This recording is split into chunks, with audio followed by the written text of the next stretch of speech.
नमस्कार दोस्तों, अंगिरा ज्योतिष पीठ के चैनल में आप सभी का एक बार फिर स्वागत है। दोस्तों, दिल्ली के विधानसभा चुनाव पर हमने एक सीरीज शुरू कर रखी है। इस सीरीज के अंदर आज पॉसिबली हमारा आखिरी वीडियो है। आज हम चर्चा करने जा रहे हैं कि दिल्ली में किसकी सरकार बनने जा रही है, कौन एक बार फिर सत्तासीन होने जा रहा है, क्या ये अपॉर्चुनिटी दिल्ली की जनता भारतीय जनता पार्टी को देगी या आम आदमी पार्टी की सरकार एक बार फिर सत्तासीन होगी।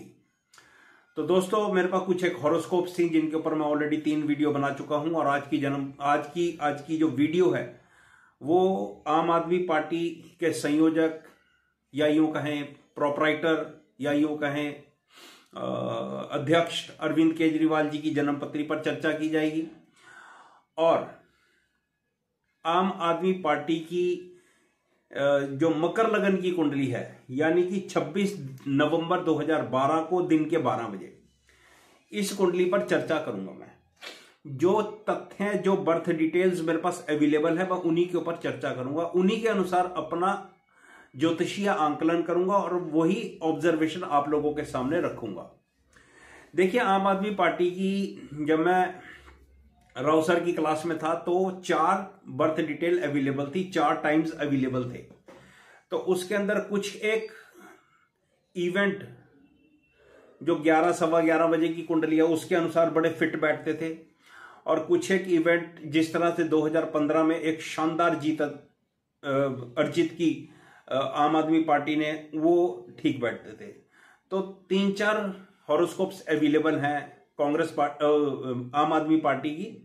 लेकिन फिर भी आज की डेट में जिस तरह से आम आदमी पार्टी के लोग जेल में गए, इनका संगठन टूटना शुरू हुआ, लोगों ने इनके विरोध में बात करनी शुरू करी, थोड़ी सी जिसको कहते हैं कि डिक्टेटरशिप इन्होंने दिखाई, तो इन सब चीजों को देखते हुए ऐसी संभावना जताई जाती है कि जो मकर लगन की कुंडली है, 12 बजे की कुंडली है, वो इनकी लगभग ठीक है। और अगर 2025 में आम आदमी पार्टी ने सरकार बना ली तो फिर देखते हैं इस कुंडली के ऊपर किस तरह से काम किया जा सकता है। इसके ऊपर चर्चा मैं बाद में करूंगा, ठीक है मेरे दोस्तों। तो आज हमारा जो आधार रहेगा वो आम आदमी पार्टी की मकर लगन की कुंडली पर और अरविंद केजरीवाल साहब की अपनी जन्मपत्री का। तो केजरीवाल साहब की अपनी जन्मपत्री मैं पहले भी कई बार डिस्कस कर चुका हूं। मेरे द्वारा कही गई कुछ एक ज्योतिषीय आंकलन, कुछ एनालिसिस आम आदमी पार्टी के बारे में या अरविंद केजरीवाल साहब के बारे में बिल्कुल शब्द ब शब्द एकदम ठीक उतरे हैं। तो इसलिए मुझे इस सिंह लगन की कुंडली पर अधिक विश्वास है और मुझे इसी के ऊपर विश्वास है क्योंकि अरविंद केजरीवाल साहब ने पर्सनली कंसल्टेशन ली थी के.एन. राव साहब से। तो ये हॉरोस्कोप मुझे वहां से मिली है। चलिए बात करते हैं सबसे पहले अरविंद केजरीवाल साहब की कुंडली पर। ये अरविंद केजरीवाल साहब की कुंडली मैंने लगा ली है और ये कुंडली पर बात करते हैं और ये कुंडली आप लोगों के सामने थोड़ी देर में स्क्रीन पर आ जाएगी। तो सिंह लगन की इनकी कुंडली है और भाई मेष राशि बनती है, शनि 9th हाउस में नीच राशि का। ये ज्यादा अच्छी स्थिति नहीं है। चलिए आगे बात करते हैं। ये कुंडली आप लोगों की स्क्रीन पर लगा रहा हूं, ये आप लोगों की स्क्रीन पर आ गई है। तो दोस्तों, इसके अंदर कुछ एक बातों पर मैं चर्चा करना चाहूंगा। मेरा कहना और मेरा आप लोगों से बात करना सिर्फ ज्योतिषीय आंकलन है और सिर्फ ज्योतिषीय विचारधारा को आगे बढ़ाना है और सिर्फ ज्योतिष की बात को आप लोगों के सामने रखना है। मैं किसी भी कीमत पर केजरीवाल साहब या आम आदमी पार्टी की बुराई नहीं कर रहा हूं, इस बात को ध्यान रखना। मैं सिर्फ और सिर्फ इवेंट आपके सामने रख रहा हूं। क्या इस तरह के इवेंट केजरीवाल की कुंडली में देखे जा सकते हैं? सिर्फ मेरा मकसद ज्योतिषीय संभावना आप लोगों को दिखाने का है, जो इवेंट्स इनकी लाइफ में गुजर चुके हैं, जो घटित हो चुके हैं। मैं सबसे पहले आप लोगों के सामने जो बात कहना चाहता हूं, आज की डेट में अरविंद केजरीवाल एक बहुत ही मजा हुआ पॉलिटिशियन हो गया है, एक बहुत ही मजा हुआ राजनीतिज्ञ हो गया है। इस व्यक्ति की महत्वाकांक्षा इतनी ज्यादा हो गई कि ये ऐसा ड्रीम, ऐसे सपने पालने लग गया कि ये प्रधानमंत्री बन सकता है। तो अरविंद केजरीवाल जी, पहली बात, आप प्रधानमंत्री नहीं बन सकते। खत्म होगी, बात ही खत्म होगी। प्रधानमंत्री के सपने लेना आप छोड़ दो, ठीक है। दूसरी बात, ये कुंडली आप लोगों के सामने है। सबसे पहले लगन से शुरू करते हैं। लगन के अंदर बुध, बृहस्पति और शुक्र, बहुत ही शानदार राजयोग सिंह लगन के अंदर है, सूर्य की राशि में। ये भाई दोस्तों शास्त्रों के अनुसार सरस्वती योग है। इस योग के अंदर जन्म लेने वाला व्यक्ति राजा के समान या राजा होता है। बहुत अच्छे से आप लोगों ने देखा कि अरविंद केजरीवाल साहब एक नई तरह की पार्टी लेकर आए, एक नई तरह की विचारधारा लेकर आए। हाँ दोस्तों, मैं ये बात कहना चाहता हूं कि आप लोग मेरे इस वीडियो पर ना एंड तक बने रहें, तभी आपको बात समझ आएगी। ये बीच बीच में से आप लोग बढ़ा के देखते हो तो उससे क्या समझ आएगा। जो लोग ज्योतिष सीख रहे हैं वो खासतौर पर वो मेरी पूरी वीडियो देखा करें। मैं हर वीडियो के अंदर सूत्र आप लोगों के हाथ में रखता हूं। तो भाई ये सरस्वती योग है ज्योतिष के शास्त्रों के अनुसार, बहुत बढ़िया योग है, प्रॉस्पेरिटी का योग है। आप लोगों ने देख लिया कि किस तरह की एक नई राजनीति, एक नया सपना जनता को दिखाना शुरू करा, वो उनके लगन का प्रभाव है। और आज भी वो वायदे पूरे नहीं कर सके, बहुत सारे झूठ बोले, दुनिया जहान के झूठ बोले। इनका शीश महल या सो कॉल्ड सीएम आवास, मेरे को और ज्यादा कहने की जरूरत नहीं है, आप सब समझते हो मैं क्या कहना चाहता हूं, और आपको भी पता ही है। केजरीवाल साहब क्या कहा करते थे, मैं बंगला नहीं लूंगा, गाड़ी नहीं लूंगा, XYZ ब्ला ब्ला ब्ला, बच्चों की कसम, कांग्रेस के साथ नहीं जाऊंगा, और सब किस तरह से ये खड़े हुए हैं, ये सब आप देख रहे हो। अब अरविंद केजरीवाल साहब की लैंग्वेज पर बात करते हैं, सेकंड हाउस पर बात करते हैं। सेकंड हाउस में केतु हमेशा मंगल की तरह काम करता है, और ये कन्या राशि का। तो मेरे भाई दोस्तों, बिल्कुल साफ और बिंदास वाली बात है कि इनकी वाणी के अंदर देखो कितनी ऊर्जा है, कितना चीख चीख के बात करते हैं। केतु झूठा प्लेनेट है, इनका झूठ देख लो। पंजाब के अंदर जब इलेक्शन थे, शायद वहां गुजरात में, तो ये जाकर कहते थे भगवंत मान को अभी 10 दिन हुए हैं पंजाब का मुख्यमंत्री बने हुए, इसने 10 दिन में करप्शन खत्म कर दी। अरे जिस करप्शन का बीज 70 साल से उगाया हुआ है वो 10 दिन में खत्म हो जाएगा क्या? ये हिंदुस्तान के लोगों को समझना पड़ेगा। सिर्फ 6 महीने में पंजाब से नशे को दूर कर दूंगा। भाई आज भी पंजाब के अंदर नशे के वही हालात हैं जो पहले थे, कुछ दूरदार नहीं हुआ है। 24 घंटे पंजाब में बिजली आती है, कोई बिजली 24 घंटे नहीं आती। दिल्ली के अंदर बिजली 24 घंटे कर दी, मेरे को दिल्ली के बारे में नहीं पता। आप नशे की मैं अभी बात कर रहा था, तो दिल्ली के अंदर नशा देख लो, एक के साथ एक बोतलें इस आदमी ने फ्री दी, आपके सामने ही है। और ज्यादा मैं बात नहीं करूंगा। ये केतु का प्रभाव है, सेकंड हाउस के केतु का, कि आदमी इतना सफेद झूठ बोल जाता है कि हाँ मैंने तो कहा ही नहीं। जब तक इनकी सरकार नहीं आई थी तब तक पोल्यूशन की सारी जिम्मेवारी पंजाब की थी, पराली पंजाब में जलती है। आज इनकी कोई जिम्मेवारी नहीं है, पंजाब के अंदर इनकी सरकार आ गई तो इनकी बल्ले बल्ले होगी। चलो बहुत कुछ है मेरे पास कहने के लिए। बात करेंगे, क्या अरविंद केजरीवाल साहब के घर में एक महिला सांसद को पीटा गया, क्या ये संभावना हमारे को इस जन्मपत्री के अंदर दिखती है? तो मैं तो कह सकता हूं बिल्कुल हाँ, पीटा गया होगा। एक बार आपको याद हो तो शायद 2016 की बात है या 17 की बात है, एक IAS ऑफिसर को भी इनके घर में पीटा गया था। भाई इनके चंद्रमा को देखो, दूषिता चंद्रमा शनि के साथ बैठा हुआ है, और जरा देखो चंद्रमा से 10वें घर में एक बार फिर, कुल मिला के अगर आप देखोगे तो 3 पाप ग्रहों की दृष्टियां हैं।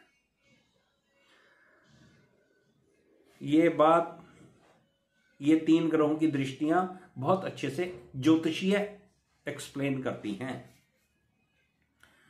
और नवाज चार्ट के अंदर भी 4 और 10 के एक्सेस पर राहु केतु है, तो एक्सप्लेन करती है। एक मीडिया हाउस की पत्रकार को लुधियाना में इन्होंने गलत केस के अंदर फंसाने की कोशिश की, वो बेचारी लेडी परेशान रही।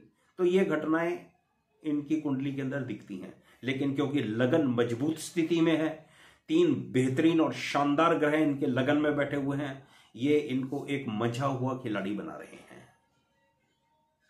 चंद्रमा से 10वें घर पर शनि की दृष्टि है, जो 10th हाउस लॉर्ड भी है और 11th हाउस लॉर्ड भी है। ये इनकी सक्सेस का राज है। इससे ऊपर मैं हमेशा कहता होता हूं कि आपकी दशाएं ही आपको जिंदगी के अंदर प्रॉस्पेरिटी देती हैं। आप देखिए, बृहस्पति की महादशा इनको मिली हुई थी जब इन्होंने 2012 में अपनी पार्टी का गठन किया। तो अब देखो बृहस्पति कितने शानदार योग के अंदर है। अब मैं आपसे 2025 के चुनाव के बारे में बात करने जा रहा हूं। 2025 में जिस वक्त चुनाव हो रहा होगा, उस वक्त अरविंद केजरीवाल साहब की कुंडली के अंदर शनि की महादशा, शनि का अंतर और बुध का प्रत्यंतर हुआ। आप एक और बात देखो, ये लोगों को कहते फिर रहे हैं कि तुम मेरे को वोट दे दो, मैं मुख्यमंत्री बन जाऊंगा। सुप्रीम कोर्ट ने साफ साफ ऑर्डर दे रखे हैं कि आप भाई साहब ऑफिस नहीं जा सकते। तो जब तक सुप्रीम कोर्ट उन ऑर्डर्स को वापस नहीं लेता, तब तक मुख्यमंत्री नहीं बन सकता अरविंद केजरीवाल। चलिए, शनि की महादशा, शनि का अंतर और बुध का प्रत्यंतर। एक चीज मैं बहुत पहले कह चुका हूं कि शनि की महादशा और शनि का अंतर अरविंद केजरीवाल के लिए ठीक नहीं है। आज फिर कह रहा हूं, ठीक नहीं है। लेकिन इसके अंदर बुध का प्रत्यंतर मिल गया है, जो इनका 11th और 2nd हाउस लॉर्ड है, जो इनको सफलता दिलवा सकता है। शनि का ट्रांजिट 7th हाउस के अंदर अपनी राशि का है, मजबूत स्थिति में है, चंद्रमा से 11वीं स्थिति में है, अच्छी स्थिति है, सफलता दिलवा सकता है। बृहस्पति का ट्रांजिट 10th हाउस में है, डेफिनेटली चीजों का कनेक्शन अच्छा, वेल प्लेस्ड और बढ़िया बन रहा है। तो ये कुंडली के अंदर मैं देखकर कहूं कि क्या अरविंद केजरीवाल की पार्टी की स्थिति अच्छी रहेगी, तो मेरा आंसर होगा हाँ, बिल्कुल अच्छी रहेगी। छोटी सी बात आपके सामने और रखना, नहीं तो वीडियो काफी लंबा हो जाएगा। मकर लगन की कुंडली है। मकर लगन की कुंडली के अंदर जो चीज एक्सेप्टेबल है या जो चीजें दिखती हैं आम आदमी पार्टी की, वो ऐसा लगता है कि ये कुंडली एक्यूरेट है। क्यों एक्यूरेट है? क्योंकि जिस तरह से इनको शानदार सफलता मिली, वो इस कुंडली के अंदर 12 बजे की कुंडली में विजिबल है। तो लगन का स्वामी 10th हाउस में 10th हाउस लॉर्ड के साथ, लगन का स्वामी शनि 10th हाउस के अंदर उच्च राशि का, साथ में शुक्र जो 10th हाउस लॉर्ड है, चंद्रमा जो 7th हाउस लॉर्ड है, इसने एक शानदार राजयोग बनाकर दिया और शुक्र की महादशा दी। ये एक बहुत बड़ा रीजन है कि इनकी सफलता शानदार रही और नेशनल लेवल की ये एक पार्टी बने छोटे से समय में। तो ऐसा अनुमान लगाया जा रहा है कि ये जन्मपत्री ठीक है, पास्ट इवेंट को देखते हुए। मंगल का 12वें घर में बैठना किसी पार्टी के नेताओं को, अगर पार्टी की हॉरोस्कोप हो, तो जेल जाने में सहायक होता है। तो ऐसा लगता है कि ये हॉरोस्कोप एक्यूरेट है आम आदमी पार्टी के लिए। अगर ये जन्मपत्री ठीक है, मैं पहली बार आम आदमी पार्टी की जन्मपत्री का आंकलन आप लोगों के सामने रख रहा हूं। अगर आम आदमी पार्टी की 26 नवंबर 2012 दिन के 12 बजे नई दिल्ली ये जन्मपत्री ठीक है, तो इसको और अरविंद केजरीवाल की जन्मपत्री को मिलाकर देखता हूं तो ऐसा लगता है कि आम आदमी पार्टी एक बार फिर सत्ता में आने जा रही है। ऐसी एक संभावना बनती है अगर ये जन्मपत्री ठीक है। तो अगर ये जन्मपत्री आम आदमी पार्टी, जैसा मैंने आपको बताया कि 4 हॉरोस्कोप्स अवेलेबल है, अगर ये हॉरोस्कोप एक्यूरेट नहीं है या इनके लिए एप्लीकेबल नहीं है, तो फिर ये बात लेफ्ट राइट हो सकती है। अदरवाइज अगर ये कुंडली ठीक है और 2025 में आम आदमी पार्टी एक बार फिर सत्ता में आती है, तो फिर इस कुंडली पर आगे और एक वीडियो बनाकर आप लोगों के सामने रखूंगा। भारतीय जनता पार्टी को डेफिनेटली मुझे ऐसा लगता है, ऐसी आशा और उम्मीद है कि उनको भी अथॉरिटी मिलने जा रही है। इस अरविंद केजरीवाल की और आम आदमी पार्टी की जो कुंडली है, इसको मिलाकर देखता हूं तो ऐसा लगता है कि भारतीय जनता पार्टी की सीटें इंक्रीज होने जा रही हैं। आम आदमी पार्टी को सीट वाइज नुकसान होने जा रहा है। वो चीजें केजरीवाल की जन्मपत्री में भी दिखती हैं और यहां भी दिखती हैं। आम आदमी पार्टी की कुंडली में भी मेरे पास भारतीय जनता पार्टी के अध्यक्ष की कुंडली नहीं है, तो कंपैरिजन नहीं हो सकता। जो डेटाज अवेलेबल है मेरे पास, उनके अनुसार पहले नंबर पर, मतलब मैं अगर 100 में से नंबर देने होंगे तो मैं 52 पॉइंट्स आम आदमी पार्टी यानी कि अरविंद केजरीवाल को दूंगा। बहुत हद तक संभावना है कि वो एक बार फिर सत्ता में आने जा रहे हैं। 40 पॉइंट दूंगा मैं भारतीय जनता पार्टी को और 8 पॉइंट दूंगा मैं कांग्रेस पार्टी को। अब अगर एक और भी संभावना है ना, भारतीय जनता पार्टी की सीटें, क्योंकि 70 विधानसभा सीटें हैं तो 36 सीटें चाहिए सरकार बनाने के लिए। अगर कहीं कांग्रेस की 3-4 सीटें आ गई और आम आदमी पार्टी की 30-31 सीटें रह गई तो फिर ये पॉलिटिशियंस का आपको पता ही है, ये शाम को कुछ कहते हैं, सुबह कुछ कहते हैं, दोपहर में कुछ कहते हैं। मेरे कहने की जरूरत नहीं। अरविंद केजरीवाल ने भी कहा कि मैं कांग्रेस का कभी साथ नहीं लूंगा, उनके साथ कोई अलायंस नहीं करूंगा, लेकिन आपके सामने ही है जो कुछ हुआ। तो ये एक बार फिर कांग्रेस पार्टी इनको सपोर्ट दे सकती है और ये भाई साहब फिर इनकी पार्टी सत्ता में ऐसे भी आ सकती है। तो ये एक छोटा सा आंकलन आप लोगों के सामने मैंने रखा है। आशा है जो कुछ मैंने कहा है प्रभु की कृपा से वैसा अगर घटित हुआ तो फिर मालिक जैसा चाहता है वैसा ही समय आगे लेकर आता है, वैसा ही किसी भी ज्योतिषी को जन्म कुंडली में दिखाता है। ये मेरा आंकलन टोटल जो डेटाज अवेलेबल है उनके आधार पर है। अगर इसमें आम आदमी पार्टी की कुंडली का डेटा ठीक नहीं है, टाइम ऑफ बर्थ एक्यूरेट नहीं है, तो ऑब्जर्वेशन लेफ्ट राइट हो सकती है, फिर कह रहा हूं। कुल मिलाकर भारतीय जनता पार्टी की स्थिति पहले से काफी बेहतर होती हुई दिखती है। चलिए अपनी वीडियो को यहीं पर विराम देता हूं। आप सभी लोगों का, आप सभी मेरे व्यूअर्स का बहुत बहुत शुक्रिया, बहुत बहुत धन्यवाद। और एक बात और, हाँ मैंने शुक्रिया बोला है तो भाई मेरे को शब्दों में मत बांधो यार। अब जो मैं बचपन से पला बड़ा हूँ, जिस लैंग्वेज को सीख कर मैं बड़ा हुआ हूँ, तो वो मुंह पर चढ़ी रहती हैं यार। अब थैंक्स है तो थैंक्स ही जुबान से निकलता है। अब क्या करें बताओ। मेडिकल साइंस के अंदर हिंदी में तो बुक्स होते नहीं। मैं मेडिकल साइंस का स्टूडेंट रहा हूँ, वहाँ पर बायोलॉजी पढ़ाते थे, माइक्रो बायोलॉजी पढ़ाते थे, वो सब भाई इसी तरह से। तो प्लीज़ मेरे को भाषा में मत बांधो। कुछ लोग कहते हैं कि आप इंग्लिश के और दूसरे शब्दों का इस्तेमाल ना करें, ये मेरे भाई रूटीन के शब्द हैं और प्लीज़ मेरे को भाषा में मत बांधो। वीडियो देखने के लिए आप सभी का बहुत बहुत धन्यवाद।